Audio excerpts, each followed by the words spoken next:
مودی طالبان گٹھ جوڑ افغان عوام کی معاشی بربادی کو ایک ذریعہ بن رہی ہے۔ انتہا پسند مودی کی کٹ پتلی طالبان حکومت افغان وسائل بغیر ٹیکس کے بھارتی کمپنیاں کے حوالے کرنے کے اوپر تیار ہو گئی ہے۔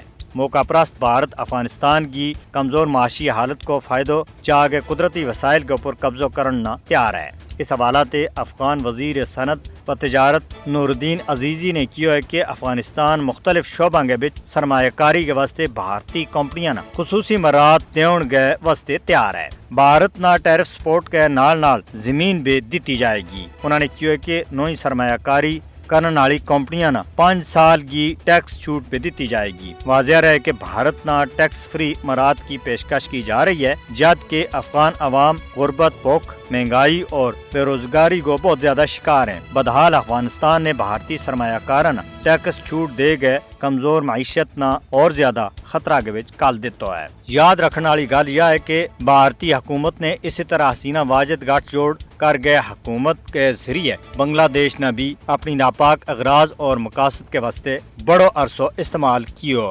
لیکن بالآخر بنگلہ دیشی عوام نے بھارت نواز حکومت کو تخت الٹ کے اس کو خاتمہ کیو اور بنگلہ دیشی عوام نے سکھ سا لیو۔ اسی طرح بھارت اور افغانستان میں اپنا ناپاک مقاصد کی تکمیل کے واسطے طالبان حکومت نہ استعمال کر گئے خود کی عوام کو استحصال کر رہی ہے۔